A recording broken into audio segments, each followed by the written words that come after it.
Hello Queens, welcome to my YouTube channel, Michelle Flawless. Today I'm going to be talking about my prison experience. Dear me, fucking hell. I went to prison years ago. Yes, I called main reception up one day and I was unhappy with the lack of treatment that I had at the particular hospital that I was at, because I had lots of trolls back online, back in the day, not anymore, going about spreading nasty, false, malicious information about me to Tom, Dick and Harry in the outside world. And as you can imagine, for me, I was quite vulnerable, quite gullible. And unfortunately for me, when it came back to back in the days of me getting high, taking drugs, taking ecstasy, taking heroin, taking cocaine, unfortunately for me, I almost lost my life. Yeah. So basically, I didn't get the help and treatment that I deserved from Birmingham City Hospital, which is now closed down, by the way. Karma's a bitch, isn't it? Never mind. Years later, it's closed. I'm not surprised. Abysmal service there, and the staff weren't very nice. But anyways, that's the past. We'll get into the nitty-gritty. So basically, I called my reception up and said, one day, you want to be careful, because one day I might come down there and bomb the place. Yeah, I said that. I should never have said that. I went to prison. I'd done 12.5 weeks in Winston Green prison. And let me tell you, it was absolutely terrifying. It was hell. They chucked me in the deep end. The police officers want to be ashamed of themselves. They were disgusting. They tortured me in prison. So, done the time, done the crime. And all I can say is, what an absolute sham of a prison system we've got in the UK. Just absolutely shit. It really is. Do you know what I mean? They placed me in with the murderers, the paedophiles, the robbers, everything. I was literally slung straight in there. The first day I was in prison, they put me through the induction wing, which is just like a wing where you basically say hello to all the people that you're going to be mixing with. And let me tell you, I did not like that one bit. It was horrible. I ended up being placed into this wing where another guy was in my cell that had a lot of mental problems. And for me, this is the first off for me, I was the one that was nurturing him like a baby. And I was the one that was calming him down. The police officers and the screws saw that I was quite an intelligent human being. And I was quite, let's just say, I know how to deal with people. They put me in with this guy that was basically having a really hard time. Long story short, he had flashbacks of his mother. He got put into prison because he basically had an argument with his dad, and he got a machete and threw it at his dad. And apparently it was that close to whacking him on the back of the head. But at the end of the day, just because you throw, let's just say, a weapon at somebody, I don't actually think somebody should be put in prison for that. I think the law should be changed. Fair enough if it was done intentional and it was done on purpose, but I still believe everybody at the end of the day, regardless if the justice system fails or not, I think people out there, regardless if you're a criminal or not intentionally wanting to be a criminal, we all deserve second chances in life. And unfortunately for this guy, he was locked up with me in a cell. And he ended up going mad. He ended up going insane. He was bisexual, and I'll get into that later on. But I was the one that he hugged. I was the one that he climbed up on the top of my bunk bed, and he was in my arms, and I was holding him all day and all night. And like we were like snuggling up with each other, and I was kissing him and I was hugging him, and I was like, baby, it's okay. It's okay, you can tell me anything you want. Do you know what I mean? Like, I'm not going to judge you. And he was like, oh my God. He was like, I can't believe this is happening. He was like, oh, prison is the wrong place for me. Yeah. It was like my mum and all of this. But I was the one that he basically, let's just say, depended on. I even went to the cafeteria some days to go and get his food for him, and I brought it back for him. Because he couldn't bear looking at all the other cells and all the other guys coming out the cells. Do you know what I mean? In prison, it is chaos. You know what I mean? The world is at a sham at the moment. It really is. There's this particular guy on TikTok, no, I'm not going to name names for legal reasons, Screws the sirens. And basically, yeah, he got, let's just say, what was I saying? I completely forgot now. Yeah, there was this other guy in prison. Oh, no, sorry. There's this other guy on TikTok that basically was speaking to this other man in prison. And the gay bloke on TikTok, that's quite highly sought for, all in makeup and everything like that. Like, I look beautiful in makeup and I will eventually get there. But he basically was sending him money. He was basically sending him money on the live. The guy that was in prison. That's how far we've come for depravita and down the pravita. Has the world gone down the depravita shitalino? Yes, I think so, Madux. I really do. I really do. There's no going back now. LGBT made their bed 17 years ago and there's no fucking going back, is there? Clearly not. But anyways, let me get into the nitty-gritty of the story. So basically, I ended up looking after this guy that was really scared, that had flashbacks of his mum. And let's just say he was really scared of prison. But I was the one who got him through that. And unfortunately, for one morning, it took a turn for the worse. He wasn't cuddling, he just woke up in his own bunk bed. And he just started going insane. He picked up a divider, which was like a big brown piece of wood that used to separate the toilet. So even though obviously both of us went for a shit, you could still see each other. The divider was eventually put into the cells because I made a complaint about it, saying that if I'm having a shit in my own cell, I want my own fucking privacy. So that happened eventually. One of the screws listened and they started bringing these big, brand new, big, huge boards in that used to divide the toilet off. It was like this big bit of wood, quite solid, and it had like this round shape, so like you could just slide it in place where the toilet was. So when you were kneeling down on the toilet to have a shit, yeah, you basically, yeah, your bunk bed mate couldn't see or watch shit, do you know what I mean? I feel sorry for half the men that go in prison because they come out turning gay, do you know what I mean? Oh, for crying out loud, shut up, cunt! You're on camera, bastard!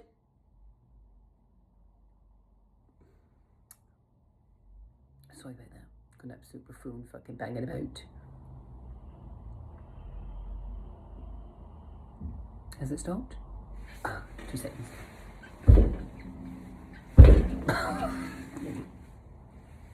Hopefully. Anyways, let's continue. So basically, yeah, prison was not the place for me. I should not have been put in prison. You know what I mean? I'm quite a bright, intelligent person.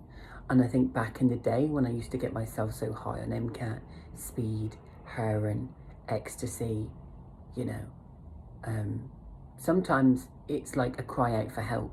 And back in the day when I used to take drugs, it was like a cry out for help. But unfortunately, my parents back then, they didn't know about that until one day I decided to come clean and tell my mum that I was mixing with the gay chem sex scene and that I was taking drugs. And she was not happy. She was like shocked. She was like, you need to stop now. She was like, Matthew, she said, I'm not going to tell you what to do. She said, it's your life. But that's where my mum went wrong. Because if my mum would have turned around and said to me, you need to stop taking that, you're going to end up dead, or I love you, baby, or like my mum and dad like possibly like got me in a room together and sat me down and said, look, you do drugs, it's going to end up hurting you. You're going to end up hurting me and Diane. My dad was called Philip Wayne. My mum was called Diane Wayne. They both live at Hawkins Avenue, Great Yarmouth. Not saying what number for legal reasons. But they both decided to disown me because of the drug paraphernalia that I used to do. And I used to end up in hospital quite a lot, not proud of it. Any drug user will tell you that they've probably been through A&E quite a lot of times. And unfortunately for me, I went through A&E quite a bit. And it's not nothing to be proud of. Do you know what I mean? Because it got to the point where the boy that cried wolf back in the day, not now, not anymore. People are fine with me now. But back in the day, it got to the point where the boy that cried wolf so many times that the hospital, in the end, Birmingham City Hospital, decided to end up going. And when I needed them the most, and I was there, and I was admitted into hospital on an ambulance, in an ambulance, they didn't care. There was 9 members of staff that got sacked from Birmingham City Hospital because by law, they're not supposed to refuse anybody treatment from a hospital. But back in the day, unfortunately for me, they did, regardless of the laws, whatever in place that stipulate a hospital has a duty of care towards me. They just didn't give a fuck. And I'm not surprised they ended up going bankrupt and are now shut down for good anyway. So it's unfortunate that happened to Birmingham City Hospital, but let's just say karma's a bitch and it came back on them, didn't it? Oh well. Shouldn't have put me in the papers, shouldn't have put me around the world as a hospital bomber. I'm not a bomber at all. Do you know what I mean? I'm not a terrorist. But unfortunately, years and years and years and years and years later, people still pull me up on that, and that's not nice. Do you know what I mean? That's just horrible. I'm a genuine person. Deep down, I'm a lovely person. You know what I mean? And drugs did used to push me over the edge, I'm not going to lie. So I've only got myself to blame. Like, I stay well clear of drugs now, do you know what I mean? I think once in a blue moon, I would do a little bit of coke, but I wouldn't like go mad on it, do you know what I mean? And I would never slam. I think the thing that woke me up one day is when I was in resus. My heart was racing so fast. My heart was really fast. My heart was 175 beats per minute. Yes, bruv. Not good. I was screaming the whole hospital down. No, this wasn't Birmingham City Hospital, unfortunately, because they refused to... I mean, it was only the once they refused to obviously, like, treat me. But I got actually referred to this other special hospital outside Birmingham that took special care of me. And I was in hospital over Christmas with my heart condition that I had back in the day when I was taking drugs. And they looked after me. They even got me Christmas presents in my hospital bed. It was lovely. I woke up one morning and they were like, Matthew, we hope you're better. How are the beta blockers working? We hope you're well. You know, and this nurse came along and hugged me because back then in the day, my mum had disowned me. So this nurse over Christmas, like, she acted like my mum. She would come in, she would like buy me sandwiches. She would buy me food and stuff. And she would sit down the end of my bed and look after me until my heart condition got better. And I just remember crying in her arms most days because I used to feel like back then I needed my mum and dad and there was nobody there for me. So, yeah, she used to obviously sit on the end of the bed, of the hospital bed, and I used to be in her arms and she used to cuddle me and say, Matthew, it's going to be fine. You're going to get through this. You'll be absolutely fine. But yeah, let's just say drugs was my downfall. And to anybody else out there taking drugs, you know it's illegal. You will die from it. Regardless if you're gay, you do it on the gay chemsex scene, you will die from it. Because that's what drugs does to you. Drugs fucks you up, believe it or not. Do you know what I mean? Drugs does mess you up. And I'm going to say this in this video because I think I need to. But there's lots of people at the moment on TikTok going about telling people not to speak to me because I threatened to blow up a hospital. Well, guess what? That's the past. That's the old news. And if you ever decide to come into my life and try and cause me alarm, distress and shit, I will make sure that I come to your house or put your address up on the internet and I'll make sure you get taken to prison. Mind your own fucking business. Stay out of my life. My life has got nothing to do with you. If you don't like me, fuck off and block me. It's quite simple. Know what I mean? Shouldn't have to explain myself, but you know, had that recently on TikTok at the moment. But I know who it is. It's either this stupid, retarded, recluse Martin Nichols or somebody else. But whoever it is, I will track them, I will trace them, and I'll fucking get them sent to prison. But yeah, anyways. That was my bad past. I'm not proud of that. But my past is my past. So I won't talk about my past anymore. But I think the thing back in the day, especially when I got sent to prison and stuff, it woke me up because, like, you don't realise how much drugs can ruin your life. And unfortunately for me, back in the day when I used to take a lot of coke, MCAT, heroin, I was so intoxicated, most days I didn't know what I was doing. I was going to these gay chemsex session parties with gay men having full-on blown sex for days on end. Sometimes 6, 7, 8 days a week or however long it was, do you know what I mean? I used to get through a gram and a half of coke a night with these gay men. But the dangerous thing about gay chemsex and the gay scene is that a lot of gay men take drugs. But as they're taking the drugs, they don't realise how much they're taking. There was a point where they gave me lots of drugs and they deliberately overdosed me. I was given a slam about that big and it was full of MCAT, Tina and speed. I didn't realise that was that many drugs in there. And unfortunately for me, I ended up fitting in hospital. My whole body just went numb. I remember my legs feeling heavy as lead. My face had like imagine pins and needles. Sorry, I have a bit of a speech impediment now and again, but that's caused by drugs. So imagine pins and needles, but times that by 10, and you've got that all over your face, you've got that all over your body, you've got that all over your legs. Like, I had to go through that, and I was screaming the hospital down when I saw the heart monitor looking back at me, and it was 175 beats per minute, bruv, for 7.5 hours. I mean, who wouldn't that not traumatize? You know what I mean? I just used to lay there, and I just remember seeing this big bright white light, and that's when I prayed to God. And God is the one that saved me. I believe in God. I go to church a lot now. I do. I am gay. I will always be gay, unfortunately. But I do like to go to church because I believe bringing a piece of God into my life has actually helped me.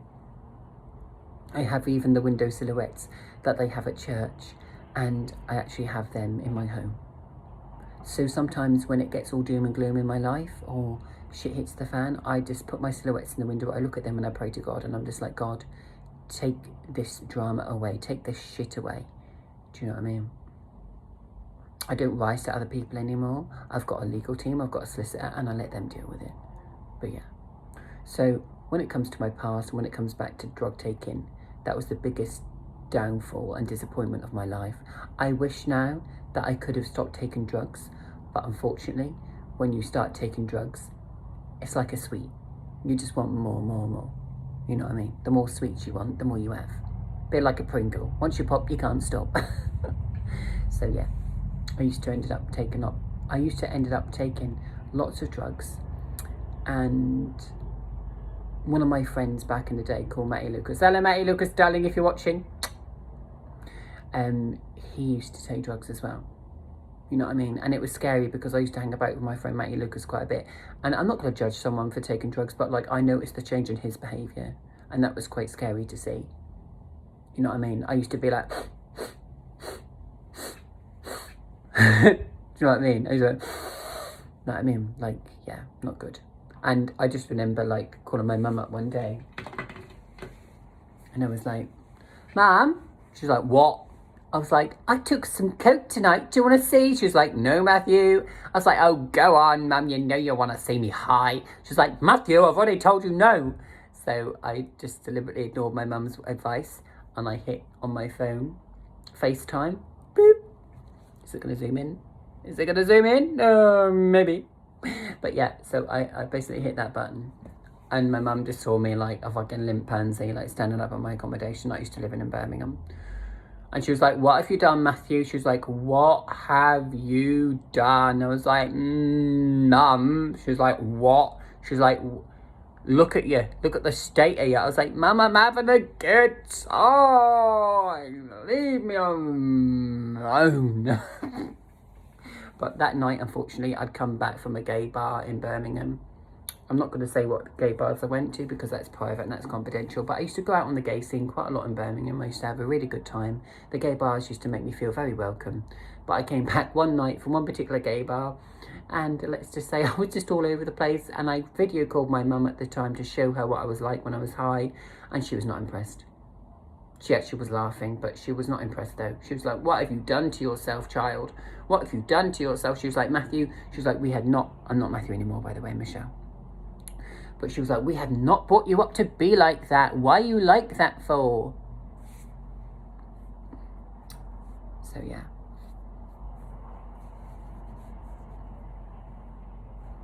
My mum was like, we've never brought you up to be like that. And, sorry, Mum. I know you never brought me up to be like that, sweetheart. But unfortunately, when I did get mixed in with the wrong people, I used to go to gay chems parties, and the drugs were free. Sometimes the temptation is there, isn't it? You know what I mean? These gay men were having sex, not for just days. There was a bloke that was there for a fucking week, getting sucked off for a week, fucking for a week. That's perfectly normal behaviour, isn't it? Shawnee boy on TikTok. That's quite normal, isn't it? That's normal behaviour, isn't it? No, it's not. So yeah, not proud of my past. But what I did was I turned my life around and I moved to Edinburgh. I lived in Edinburgh for 6 years. And Edinburgh is a beautiful place, let me tell you that. Edinburgh is an amazing place. They took me in with open arms. The council is amazing. People down there are absolutely fantastic. It's a lovely little town. Full of dog abuse, unfortunately. Dog abuse down in Scotland is rife. I used to expose quite a lot of people for dog abuse as well, and I still do. Wherever I go, I will always protect animals, and I will always expose dog abusers if I have to. But yeah, guys, nearly nipping it in the bud. That was back in the day then, when I used to obviously take drugs and mix about with all the wrong people. This is a bit of a sad story time now. So I remember being high, and there was like these straight blokes around this gay bloke's house. That was the host, and they were sat on the sofa, and they were watching me. They had the cocks out, pardon the French. They had their penises out. They were wanking each other off. They were sucking each other off as I was getting high. And one of these straight blokes turned on me as he was high and was like, nah, bruv, nah, bruv. It was like, he can't take it, he can't take it. And then they got angry with the host because they could see them giving me more drugs than they were giving him. And it kicked off.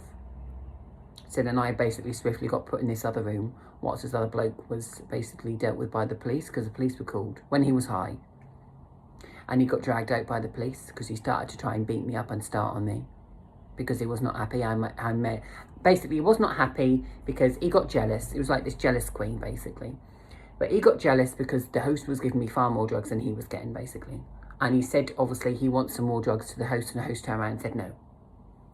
So, yeah. He tried to even smash the host's house up. So, yeah, that's just why I just don't get involved in the gay scene anymore, because it's extremely dangerous. And even when gay men on Grindr, I'm on Grindr still. I do enjoy Grindr, not gonna lie. But when guys do invite you round to their house, you just have to be very careful. You know what I mean? I think I don't even bother going around guys' house anymore. I'll just have sex outside. 1, they can't lock you in. 2, they can't do anything to you. 3, you can't have an overdose. And 3, if you need help, you could just run away. You know what I mean? There was also a point where I went to this bloke's house in Edinburgh a couple of years ago. We had some fun. I came from my house and he locked me in. I tried to get out. It was like this really old Victorian building.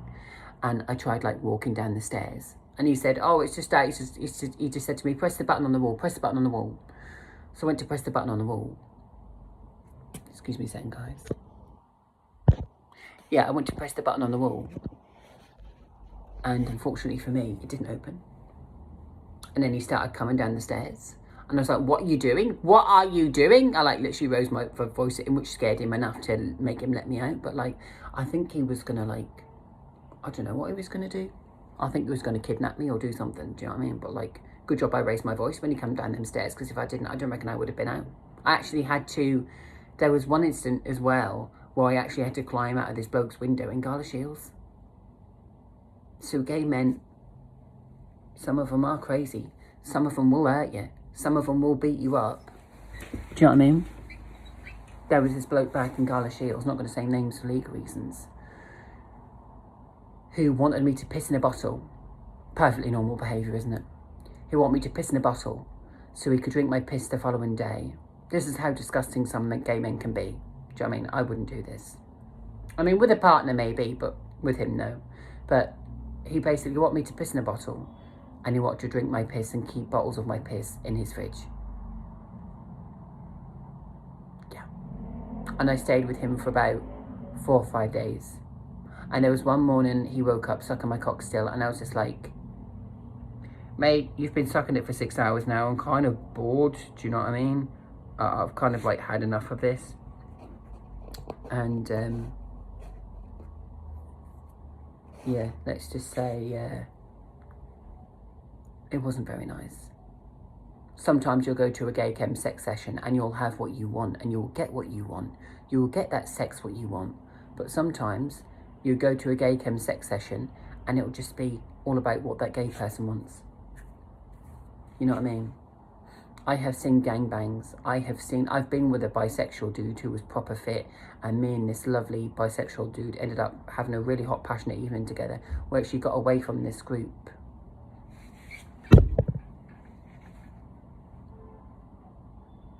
We actually ended up getting away from this group and we actually went somewhere private because we just said to each other, we're worth better than this. We're not going to watch this man be used, abused and raped in this room, and we didn't. We literally just stood there, like, he was like really protective over me as well. He was really nice. I like my muscly, hung, tall, skelly men, especially bi men or straight men. But we clicked, like he really liked me. He noticed me from YouTube and he was like, you're a lovely geezer, you are. I was like, oh, come here, come here. Do you know what I mean? So like he put his arms around me and then we started making out in the corner. Lucky me. And then we went into this room that was adjacent to where this big gay brothel thing was. And yeah, we just made out the whole night. We locked ourselves in. And it was hilarious because all the gay men that were having sex in this room kept trying to get in. And we were just like, no, we weren't buying it. And we just ended up all night snogging, fucking each other, 69ing, blowjobs all night long, kissing, making out. He nearly got me pregnant. But no, it was amazing. You know what I mean? I did enjoy that. On to lighter pastures now. Sorry about the bit of the, you know, what I've just said about my past, but that is my past, unfortunately. There's nothing I can do to change my past. You know what I mean? Back in the day when I came out of prison, I had this mixed race woman in Birmingham. I was walking down the street one day, minding my own business with my shopping. She got this water bottle and whacked me around the head with it. You know what I mean? But nothing like that happens anymore because I have discreet CCTV on me. I bought this like little pinhole camera that wherever I go out now and again, I just put it in my t-shirt. So if I was to get any shit or people come up to me or, do you know what I mean? It's all recorded. Used to have one in my hat. But yeah, I don't get that anymore. But yeah, that's my bad past, and I'm not proud of threatening a hospital, but back in the day when you take drugs, you mix with the wrong people, you say and do things that you don't mean. And that's why I didn't get that long in prison. I only got 12 weeks. I was meant to have 14 weeks. 14 weeks. I got 14 months, but then it was suspended. So yeah, I was quite lucky.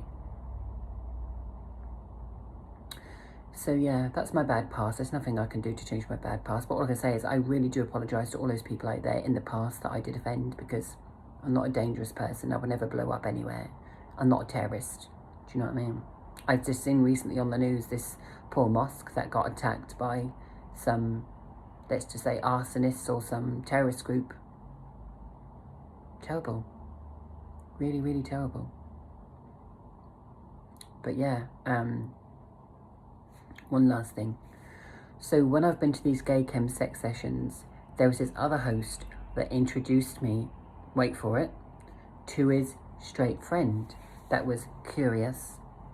He had his penis out and everything on the bed and we were playing and everything. But let's just say, oh, fucking hell. I had a night with him I'll never forget. It was amazing. Like literally we got high together. He was high on Tina, but like we were blowing it in each other's mouths. So like it came from the pipe like, but then like he held my face close to his, and oh my God, the sex was fucking wild, man. It was just amazing. I'd never had so much wild, hot, passionate sex in all my life with this other straight dude. It was amazing. You know what I mean? When it comes to straight men, bit like that, how they know how to fuck a woman because obviously they were born for that. But when it comes to a gay bloke, an effeminate gay bloke, they also know how to be very delicate with a gay bloke, an effeminate gay bloke, and they know how to have sex with an effeminate gay bloke. So yeah, you'd be surprised these days. Straight men don't care anymore, which is really strange when you think about it, but it's because the world's become so accepting of LGBT, and you can't even tell what a woman is these days. I think straight men think, fuck it, let's give it a go, let's give it a whirl. Let's bang it. Let's have him suck my dick, see what it's all about. Do you know what I mean? But yeah, back in the day, I did used to get myself really high and intoxicated on drugs. And that's something that I deeply regret and I would never do again. I think if I was to get high, there'd be a limit. Like, that's another thing. When gay men on the gay chem sex scene take drugs, they just keep taking drugs. They keep taking it and taking it and taking it. And they don't realise how much they're taking till one day they could take that much. And that could kill them. You know what I mean? And nobody deserves to die from a drug overdose. But sadly, for one of my friends years ago in Birmingham, when he came out of my temporary accommodation into my flat, because I moved into a flat, I got contacted by one of the gay men on the gay chem sex scene that I used to go to. And they turned around and said, you know Carl that used to come to the gay chem sex scene? And I was like, yeah. They're like, he sadly passed away. And then I remember speaking to him months before he passed away. Apparently he had an overdose, a bit like myself. I had a methamphetamine overdose. And unfortunately he didn't make it in time because his heart was racing so fast. He just blanked out and died. He had a heart attack. I'm just thankful to all of the staff in Birmingham, especially to the hospital that helped me. I'm not going to say names for legal reasons, but they know who they are. So I just want to say a big thank you to the hospital on the outskirts of Birmingham that ended up saving my life. Because you saved my life, you brought me back. You're the ones that went into my arm, straight into the heart, with that operation that you did to inject the drugs directly into, what do you call it? The drug that is supposed to obviously slow your heart rate down didn't work. Narcan, that's it.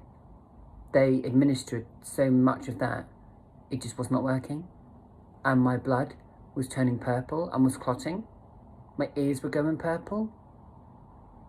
Yeah.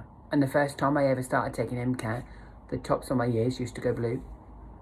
But then one of the guys that I used to hang about with in Birmingham, called Jonathan Palmer, who I got quite close with back in the day, he was like, oh, that's just a normal effect of MCAT, don't worry about it. But yeah, I have had some bad turns on drugs, guys. I know I will never forget it. There's one last thing, then I will go. This is before I got admitted into hospital and nearly died on a drug overdose. There was lots of coke I had one particular evening at a host's house. And this eye actually went amber colour. I remember falling on his sofa and I could not stop shaking. And I was that close, and I just thank God for bringing me back, touch wood. I was that close to going into a full-blown seizure. But they managed to call the ambulance just in time before that happened, and they rushed me straight through to hospital. They put me on drips. They got my system flushed of all the drugs, and I'm very grateful. So yeah, guys, once you start taking drugs, don't go there.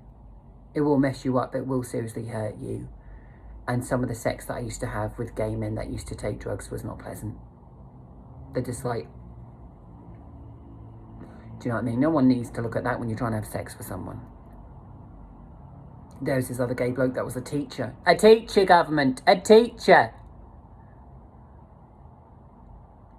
That took his work clothes off as a teacher in his lovely castle that he lived in. And then in the corner of his room, he had a factory of drugs.